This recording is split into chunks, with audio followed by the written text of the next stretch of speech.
समस्त साधनाओं का एक ही फल है, मन का निरंतर अपने आराध्य देव में समर्पित हो जाना।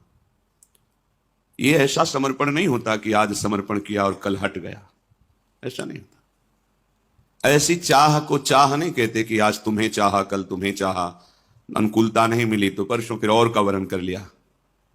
ये अव्याभिचारणी प्रेम लक्षणा भक्ति उसी के हृदय में जागृत होती है। श्री गुरुदेव के द्वारा दिया हुआ आधार नाम रूप उसे पकड़ लिया, अब नहीं छोड़ना। गुरुदेव आज्ञा करें तो भी नहीं छोड़ना। वो परीक्षा के लिए देख सकते हैं ऐसा। तब हमारा मन जो विषयों का आधार, देह का आधार लेकर, इंद्रियों का आधार लेकर विचरण करता है, वो आराध्य देव के चरणों का आधार पाकर विश्राम प्राप्त कर लेता है। मन विश्राम को प्राप्त हो गया। मन की कोई कामना, कोई भी अंदर तृष्णा अब नहीं रह गई। इसी से वो चंचल होता है, इसी से वो विषयों को संकल्प रूप से भोगता बनता है। जब प्रभु के चरणों का आधार मिल जाता है तभी शांत हो जाता है। उसे निज सुख कहते हैं। प्रभु अपने निज है, शरीर पर है, ये प्रकृति का है। निज सुख बिन मन होई कि थीरा। ये बहुत सत्य बात है कि समस्त साधनाओं का फल है मन का प्रभु में समर्पित हो जाना। ये थोड़ा कठिन है। जो नए उपासक हैं घबराए नहीं, बिना मन के भी नाम जपने से कल्याण होगा। कल्याण ये होगा कि आगे चलकर मन लगने लगेगा, मन परम शांत हो जाएगा। पर ये वृंदावन प्रेम भूमि है, यहां हमारा विश्राम स्थल प्रेम है, इसलिए जहां ऊंचाई की अध्यात्म की प्रेम की बातें आवे तो निराश मत होना, वो आगे की मंजिल है, हमें प्राप्त हो जाएगी। सारे साधनों का एक ही पर्यावसान है, मन का इष्टाकार हो जाना, इष्टमय हो जाना। परंतु ये बहुत कठिन बात है। मन का प्रभु में समर्पित हो जाना बहुत कठिन बात है। यह सर्वथा सत्य है कि मन का जब तक प्रभु में पूर्ण समर्पण नहीं होगा तब तक अध्यात्म की ऊंचाई पर, जहां काम क्रोध लोभ मोह मद मत्सर स्पर्श भी नहीं कर सकता, अर्थात स्फुरण ही नहीं होता है, उस भूमिका पर पहुंचना असंभव है जब तक मन अपने आराध्य देव में समर्पित नहीं हो जाता। बड़ी कठिन चीज है मन को रोकना। 5 मिनट मन कहीं गया ही नहीं, केवल प्रभु में डूबा रहा, बहुत बड़ी उपलब्धि है। निरंतर मन भगवदाकार है, वो तो सिद्ध पुरुष हैं। अर्जुन के सदस्य जो महाबली हैं, भगवान के सखा हैं और दिव्य हैं, वो प्रभु से कहते हैं कि मन को रोक पाना बहुत कठिन है प्रभु। इतनी सामर्थ्य है भगवान की कृपा से कि आपने चरित्र सुना, उर्वशी जी काम से प्रेरित होकर स्वागत करती हैं और वो कहते हैं माता कुंती और माद्री के समान मैं आपको देखता हूं, जैसे गुरु पर भाव होता है वैसा आप पर भाव है, आप एक शब्द भी ऐसा ना निकालिए। ऐसे महापुरुष कह रहे हैं भगवान से स्वयं कि मन को रोकना बड़ा कठिन है। इतना कठिन वायुरिव सुदुष्करम, जैसे तूफान को रोकना कठिन है, ऐसे मन को रोकना कठिन है। परंतु भगवान अर्जुन की इस बात को एकदम नकारा नहीं कि तुम ठीक नहीं कह रहे हो, कह रहे ऐसा ही है। असंशयम महाबाहो मनो दुर्निग्रहम चलम, बिल्कुल तुम ठीक कह रहे हो, ऐसा ही है। मन को रोकना बहुत कठिन है, पर ऐसा नहीं है कि उसे रोका नहीं जा सकता। कठिन है पर रोका नहीं जा सकता, ऐसी बात नहीं है। तुम महाबाहो हो, शूरवीर हो, तुम प्रयास करो, ये हम सबके लिए है। तो हम कहें कि हम तो शूरवीर हैं नहीं, देहाभिमान के कारण तुम वास्तविक शूरवीर नहीं हो। अपने स्वरूप की तरफ देखोगे तो तुम भगवद अंश हो। जो अर्जुन जी में आत्मस्वरूप विराजमान है भगवान, वही तुम्हारे हृदय में विराजमान है। बिल्कुल संशय मत करना। हम जितना शरीर और संसार से प्रीता करते जाते हैं वैसे ही हम दिव्य शक्ति से रहित होते जाते हैं, और जितना हम इसका त्याग करके प्रभु में अनुराग, उतनी हमारे अंदर दिव्यता आती जाती है। मन जो ये है, इसका निग्रह करना बड़ा कठिन। निग्रह माने रोकना, हटाना, जिन विषयों में जाता है उससे हटाना। परंतु ये वश में हो जाता है। अभ्यासेन तु कौन्तेय वैराग्येण च गृह्यते। अभ्यास और वैराग्य दो के द्वारा इस मन को वश में करने का उपाय श्री भगवान ने बताया। मन को जबरदस्ती खींचना बहुत कठिन बात है, और प्यार से खींचना थोड़ा सरल है। जबरदस्ती इसके साथ करने में चूंकि हम बराबर हारते गए हैं, इसका जीतने का अभ्यास है, ये मुझे हरा देगा। एक ही केवल उपाय समझ में आता है, अगर थोड़ा सा हमें आधार मिल जाए तो हम इसको वश में कर सकते हैं। आधार, पहला आधार सत्संग। क्योंकि जैसे हमें प्यास बढ़ती है, फिर हमें कोई दूसरी वस्तु अच्छी नहीं लगती। जल में मन लगाना नहीं पड़ता। देखिए, जब प्यास लगे तो आपको अधोटा दूध पिलाया जाए कि जल से बहुत ही कीमती है, आपको बिल्कुल नहीं, आपके मन को रुचेगा नहीं। अच्छा, जल का हम चिंतन करें, जल का हम ध्यान करें, ऐसा भी नहीं, बिल्कुल जलमय होगा मन, बस पानी चाहिए। क्यों? क्योंकि प्यास लग गई है। पहला आधार है सत्संग।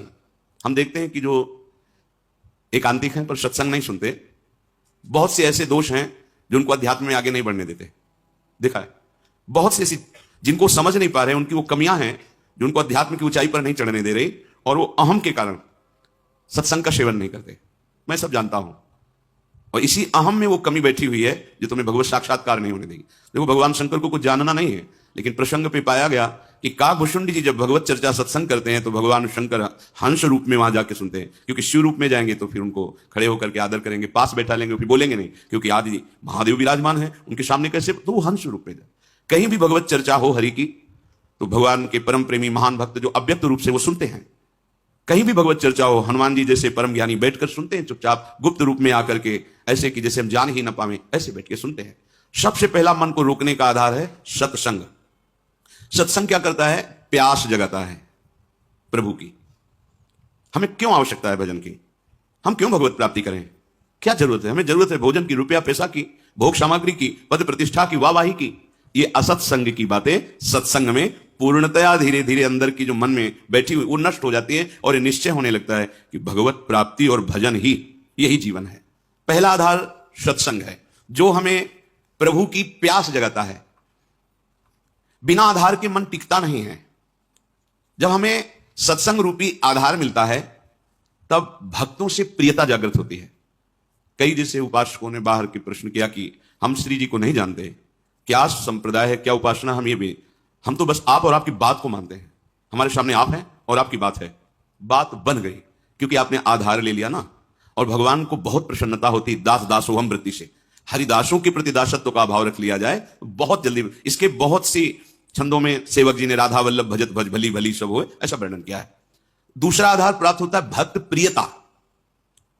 भक्त प्रियता का तात्पर्य होता है उनके शरीर से राग नहीं, उनके द्वारा जो दिया हुआ उपासना का स्वरूप है वो प्राणों से भी अधिक प्रिय लगे। कल किसी ने एकांत में पूछा था, हम आपके हैं पर बहुत दूर रहते हैं विदेश में, ये बर्दाश्त नहीं होता, आपसे दूरी बर्दाश्त नहीं होती। अच्छा है, पर उससे विवेक पूर्वक समझिए, हृदय की नजदीकी सबसे बड़ी नजदीकी होती है। शरीर की नजदीकी आपकी है और हृदय की नहीं है तो आप हमसे बहुत दूर हैं। हृदय की नजदीकी सदैव नजदीकी मानी जाती है, शरीर की नजदीकी और हृदय की दूरी बहुत दूरी माना जाता है। भक्त प्रियता, पहला सत्संग, दूसरा भक्त प्रियता। आपके हृदय में भक्त प्रियता। एक बार श्री पूज्य गोस्वामी राधा वल्लभ जी के पूर्व में किसी भक्त के यहां गए, हो बड़ा दैन्य भक्त, बहुत पुकार, तो आचार्य चरण कृपा करके पधारते थे, गृह पावन करते, राधा वल्लभ लाल जी के चरणों की उपासना का भाव प्रकट करते। उन्होंने कुछ ऐसे नाम मात्र की भेंट दी, चरणों में रोए। तो एक शिष्य थे जो बहुत धनी मानी थे, तो उन्होंने एकांत में 1 लाख स्वर्ण मुद्राएं रखी और कहा, महाराज जी मुझे अच्छा नहीं लगता कि आप ऐसों के घर में जाएं, ये मुद्राएं रखिए, जब जितना आदेश करेंगे भेजते रहेंगे, ये हमारे गुरुदेव वैसे नहीं। उनका तो तुम समझते हो हम धन लेने के लिए इनके घर आए, उठाओ, आज के बाद कभी सामने मत आना, हम भाव ग्रहण करने आते हैं, धन उठाओ, हमारे पास राधा वल्लभ लाल रूपी धन, हटाओ इसको, कभी सामने मत आना हमारे। क्या उन्होंने गलत कहा था? वो धनी थे, उनको था कि शायद ऐसा नहीं, गलत सोच अंदर की है। गुरुदेव आपकी वस्तु है, आप कृपा करके स्वीकार कीजिए, ये तो चलता है, लेकिन आप उसके यहां नहीं जाइए। और ये तो दासता हो गई ना, तुम स्वामी हो गए ना आज्ञा करने वाले, धन के बल से ये अभिमान झलका ना, निकलो यहां से, तुरंत निकलो। बड़ा सूक्ष्म है भगवत मार्ग। नारमल जी महाराज देखा कि अपने पीतांबर में सूखी लकड़ियां आचार्य चरण स्वयं बीन करके वृंदावन की लताओं से प्यारी जू के लिए रसोई मनिया करते हैं। देववंश से आए हुए थे राजघराने के। उनका प्रभु अच्छा नहीं लगा, आप लकड़ी बिन रहे, ये हम धीमर से करवा देंगे, आप बिराजिए। यद्यपि उनके अंदर सुख देने की भावना है, पर प्रधान वृत्ति धन होने के कारण अगर ये कह देते कि प्रभु आप बिराजिए, मैं बीन करके एकत्रित करता हूं, यह सेवा का सौभाग्य मुझे दीजिए, तो बहुत प्रशंसनीय बात, लेकिन धीमर से करवा देंगे। महाप्रभु ने कहा, विशुद्ध संतों की रसिकों की कृपा से मुझे महारानी जी की सेवा का सौभाग्य मिला, श्री जी की सेवा को तुम हे देखते हो, धीमर से कर, आज के बाद मैं तुम्हारा त्याग करता हूं। खूब रोए, श्री जी से प्रार्थना की, जब श्री जी ने आदेश किया तब फिर क्षमा किया।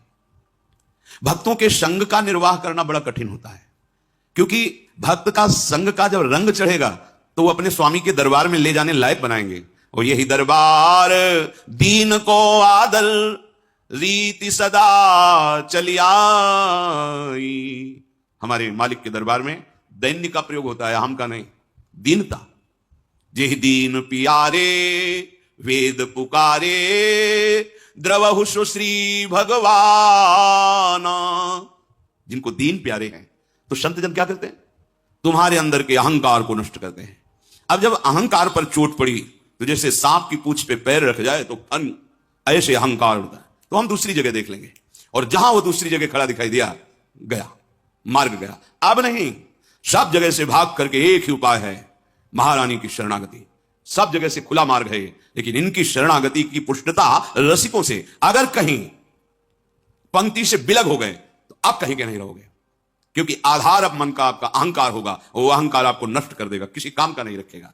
किसी ने पूछा था हमसे, धनी थे, कि हमारी वृत्ति रही है बहुत दान देने की, हम क्या करें, क्योंकि उसके कारण बहुत लोगों का सानिध्य रहता है। बोला उसको उठा के यमुना जी में फेंक दो, जितने से तुम्हारी नमक रोटी चले उतना रख लो, देने लायक तुम मत रहो, क्योंकि ये देने की तुम्हारी अहंकार वृत्ति सतमार्ग से तुम्हें विचलित कर देगी, भगवत मार्ग से विचलित कर देगी। नहीं माना। भगवत प्रेमी महात्माओं का संग करने के लिए दैन्यता चाहिए, और दैन्यता भी ऐसी कि देने की स्मृति भी न रहे, देने की स्मृति भी न रहे। मैंने कुछ दिया है और एहसान माने कि मेरी मानी हुई मान्यता को इन्होंने स्वीकार कर लिया, अहो भाग्य जिसे मैं ढो रहा था उसको इन्होंने मिटा दिया। जब भक्त संग होता है, इसके बाद उसको प्रेम का आधार मिलता है। क्या? नाम में प्रीति, रूप में प्रीति, लीला में प्रीति, प्रभु की सेवा में प्रीति। अब जैसे उसे ये आधार मिला तो फिर मन लगाना नहीं पड़ता, स्मरण प्रारंभ हो जाता है। पर आधार आपका एक एक कदम सुदृढ़ होना चाहिए, फिसलना नहीं चाहिए। जो तुम्हारे अनुकूल बर्ताव करे सदैव, तो आप निश्चित समझ लेना आपका दरबार में प्रवेश नहीं होगा। बात समझ लो हृदय से, आपका कल्याण नहीं होगा, क्योंकि जगत में यही तुम्हें मिलता रहा है, उसी से तुम्हारा मलिन अहंकार पुष्ट हुआ है। अब उसके नष्ट होने का अवसर मिला है, क्योंकि भक्त संग मिला है। एक शिष्य बनने के लिए गुरुदेव के पास गए। काफी दिन जाने पर उन्होंने हिम्मत आई और कहा, मैं आपको गुरु रूप से वरण करता हूं और आप मुझे मंत्र दीजिए। तो उनका, इतने दिन के निरीक्षण में मैंने तुम्हारे अंदर क्रोध वृत्ति बहुत पाई है। आश्रम में तुम जिससे देखो झिड़कते रहते हो, तुम्हारी नाक में गुस्सा रखा है। हम मंत्र तब देंगे जब तुम इस गुस्से पर काबू कर लो। 1 वर्ष तुम्हें समय देते हैं, अपने क्रोध को काबू में करो, फिर तुम्हें मंत्र देंगे। 1 वर्ष तक तुम्हें कोई भी सताए, तुम्हें गुस्सा नहीं करना जी।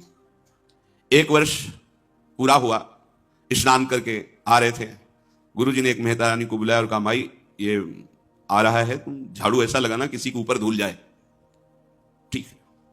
वो तब तक खड़ी रही जब तक वो अजान नजदीक आए, तो रज में ऐसी झाड़ू लगाई कि पूरा रज ऊपर एकदम, तुझे दिखाई नहीं दे रहा मैं नहा के आ रहा हूं, और ऐसा बहुत बिगड़े।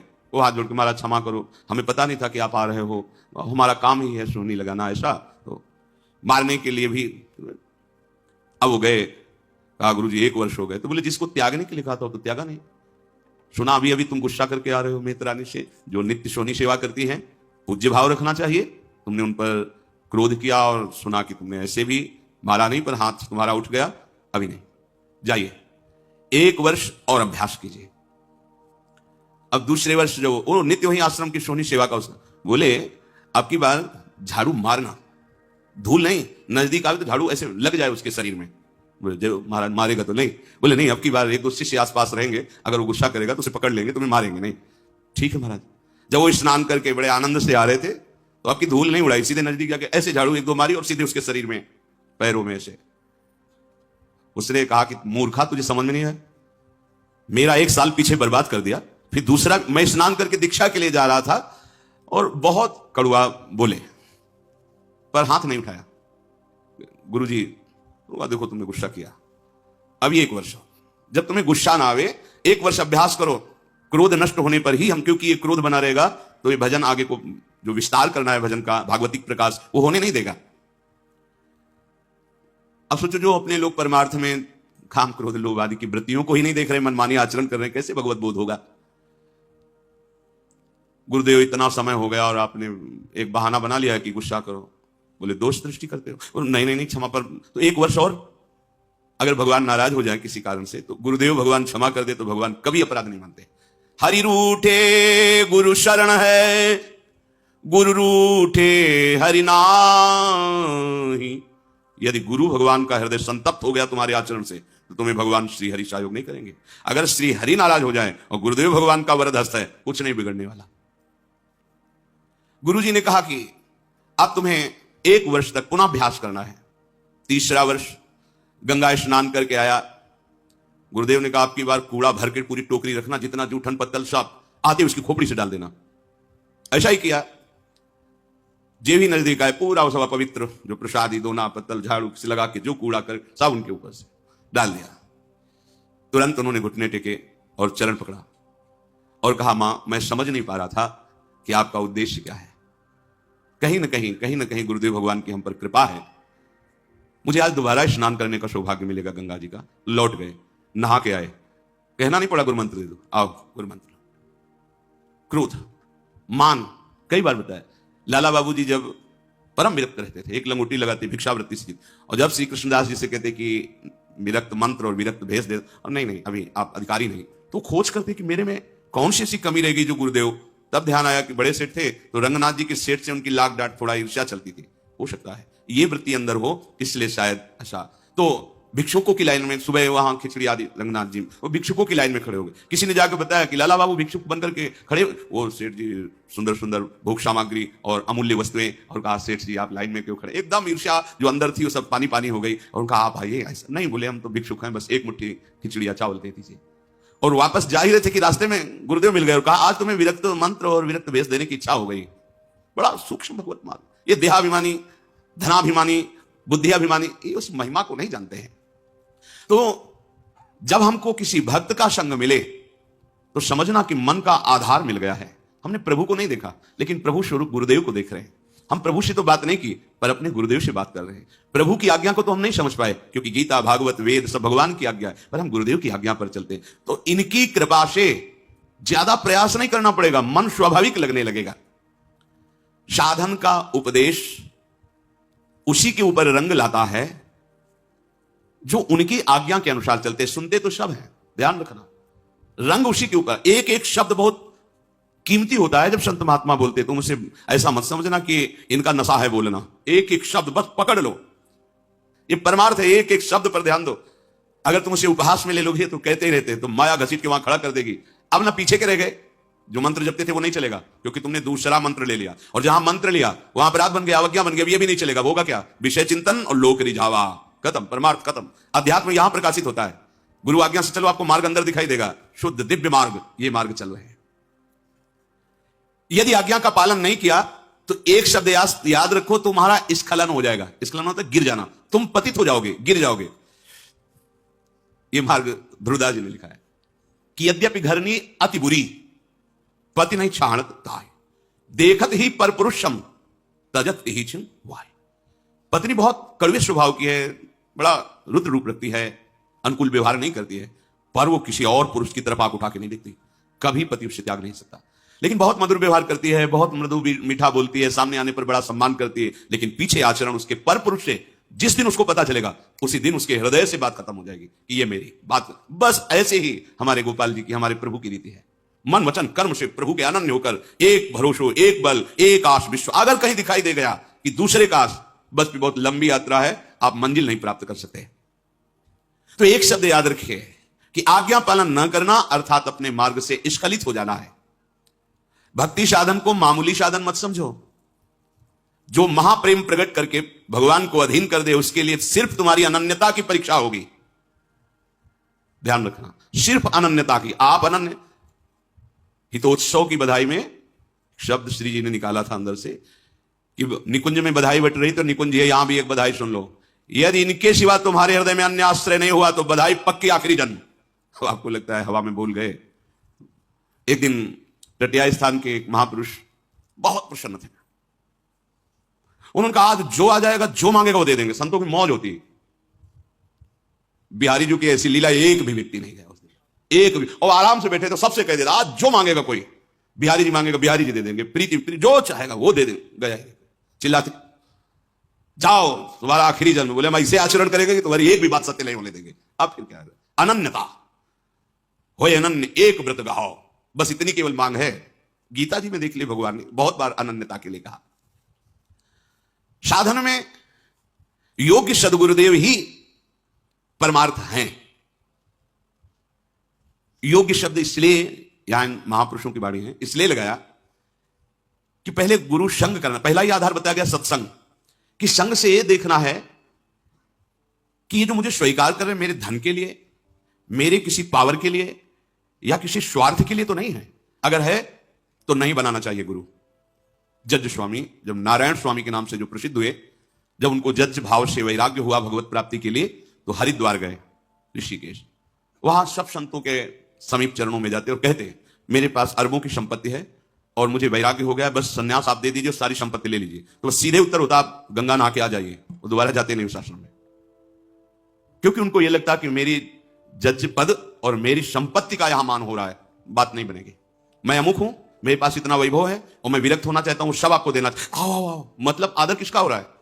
नहीं। जहां वो गए उनको सब, तब उन्होंने विचार किया कि गुरु के बिना भगवत मार्ग नहीं, भगवत मार्ग के बिना हमारा जीवन नहीं, इसलिए प्राण त्याग देंगे। तो उत्तराखंड तो पर्वतों का, बहुत बड़ी बड़ी खाइयों का, तो विचार किया ऐसी ऊंचाई में चढ़ेंगे और वहां से शरीर को गिरा देंगे और मृत्यु। क्योंकि बिना गुरु के भगवत मार्ग प्रकाशित नहीं होता, गुरु हमें मिल नहीं रहे। जो ही चढ़ाई पर चढ़कर गिरने की सोचा, पीछे से किसी ने पकड़ लिया। ऐसे पीछे मुड़ के देखा, एक संत खड़े थे। गुरु चाहिए, नारायण नारायण नारायण, तत्काल अंतर्धान हो गए। जीवन भर बस नारायण नारायण नारायण। तो भाई जी के समीप जब गीता वाटिका में गए थे, तो नाम महिमा दिखाने के कोई चमत्कार नहीं, वो एक ऐसे नली रखे, कहीं भी रख दो, यहां रख दो, कान में लगाओ तो यहां नस जैसे धक धक ऐसे होती, ऐसे नारायण नारायण नारायण नारायण। काशी में एक माई थी जो संन्यास मार्ग की पथिक थी, और प्रणव ओम ओम ओम, तो जैसे तिलक बहुत काल तक लगाओ फिर धुलो तो वहां सफेद चिन्ह बन जाता है, ऐसे उसके पूरे ऐसे शरीर में ऊर्ध्व भाग में प्रणव लिखा हुआ, तो लिखा हुआ नहीं, ऐसे स्वाभाविक ऐसे उसके त्वचा में दिखाई देता था। हमारे हित धाम में श्री स्वामी शरण बाबा हो गए हैं, उनके मस्तक में ऐसे राधा निरंतर रटने का, राधा राधा। यदि हम जिनके पास गए हो हमारे पद का सम्मान कर रहे हैं, हमारी भोग सामग्री का सम्मान कर रहे हैं, तो फिर बात गड़बड़ है, फिर ठीक नहीं। शिष्य बनने के लिए केवल उसकी भगवत प्रियता देखी जाती है। क्यों मंत्र लेना चाहते हो? भजन करके भगवत प्राप्ति, इसके बाद कुछ नहीं पूछा जाता। तुम व्यापार करते हो, तुम नौकरी करते हो, तुम क्या नहीं, तुम कौन हो, क्या कुछ मतलब नहीं। किस कुल के, कितना पढ़े लिखे, कितना ऐश्वर्य, ये सब अगर पूछा जाता है तो बात कुछ और है। केवल पूछा जाता, देख संत केवल देखता है किस उद्देश्य से तुम दीक्षा लेना चाहते हो। हमारे पाप नष्ट हो जाए, हमारा कल्याण, अधिकारी हमें भगवत प्रेम प्राप्त हो, हमारा जीवन सार्थक हो, हम धर्म से चले, सत्य से चले, बस इतना परिचय। आप जो भी हो मेरे प्रभु के अंश हो, जहां के भी हो हमारे प्रभु की गोद में हो, चलो भगवत मार्ग में, बस इतना परिचय आवश्यक है। तब लग जोगी जगत गुरु, जब लग रहा है निराश, और जब आशा मन में भई तो जग गुरु और जोगी दास। ये भगवत मार्ग है, इसलिए कह रहे हैं भगवत मार्ग प्रकाशित होता है गुरुदेव से, पर योग्य गुरु आवश्यक है। यदि गुरु ना मिले तो भगवान से प्रार्थना करो, उनका नाम जप करते हुए कि मुझे गुरुदेव रूप से मिलो। भगवान के नाम का आधार पकड़ो और उनसे प्रार्थना करो कि कोई वैष्णव, कोई परम हंस, कोई भगवत प्रेमी महात्मा जो आप में रमण कर रहा है, आप जिसके हृदय में खेल रहे हैं, मुझे परिचय नहीं, आप मुझे मिलाओ। भगवान मिला देंगे, या वो स्वयं आके वर्ण कर लेंगे या वहां पहुंचा देंगे। और नहीं, अपने आप से निर्णय मत कीजिए, आज बनाया कल छोड़ दिया, ये खिलवाड़ का मार्ग नहीं है, इसमें अपराध बनेगा और आपका चांस जो भगवत प्राप्ति का है वो मुश्किल हो जाएगा। जब हम गुरुदेव को अपने मन का आधार बना लेते हैं तो हमारे मन को संबंध देते हैं। प्रभु हमारे बेटा है, प्रभु हमारे पिता है, प्रभु हमारे सखा हैं, प्रभु हमारे मालिक हैं, मैं प्रभु का दास हूं, या प्रभु हमारे पति हैं, या युगल हमारे स्वामी हैं, हम उनकी निजदासी सेचरी। गुरु भाव देते हैं। गुरु प्रदत्त भाव को स्वीकार करना, मन का आधार प्रकट हो जाना। अब मन नहीं जाएगा। कोई भी उपासना हो गुरु प्रदत्त, उसमें भाव होता है। बोले किस भाव की उपासना? बोले गोपी भाव की, सखा भाव की, वात्सल्य भाव की, दास्य भाव की, सेचरी भाव की। जब हमारे हृदय में भाव प्रकट हो जाता है फिर ये बात नहीं रहती कि अब मन कहां लगाएं, हमारा आधार बन गया। और गुरुदेव भगवान के श्रीमुख के वचन कि जो अपने गुरु में आसक्त है उसके लिए प्रयास करना पड़े, मन लगाना पड़े, ये बात तो समझ में नहीं आ रही महाराज जी की, ये बात तो समझ में नहीं आ रही है। अरे इतनी विशाल वृक्ष की छाया में और तुम्हें धूप लग रही, बात समझ में नहीं आ रही। गुरु के सानिध्य में रहने, सानिध्य का मतलब समझो पहले कह चुके हैं, नहीं लगेगा हम तो सानिध्य में नहीं, हम तो अमेरिका में रहते हैं अमुक जगह। जो गुरु सानिध्य मतलब उनकी आज्ञा में, हृदय की दूरी है, हृदय की नजदीकी है, उनके सानिध्य में रहते हैं, उनको ज्यादा प्रयास नहीं करना पड़ता। क्यों? उनके वचनों में वो पावर है, मन को घसीट लेता है, जैसे चुंबक लोहे को घसीट लेता है, ऐसे गुरु के वचनों में, गुरु प्रदत्त नाम मंत्र में पावर है। वो आचार्य परंपरा से सिद्ध मंत्र वो घसीट लेगा। कब? जब अनन्य भाव से उनके चरणों में प्रीति है। तो मनुष्य जीवन का परम लाभ अपने मन को सत्संग का आधार, भक्त का आधार, गुरुदेव का वरण और उनके द्वारा दिए हुए नाम रूप लीला धाम मंत्र में, और फिर भाव में, जो गुरुदेव ने भाव दिया है। अब अपना भाव नहीं, अपना भाव तो गुरुदेव में है, अब गुरुदेव का भाव हमारे हृदय में जीवन परम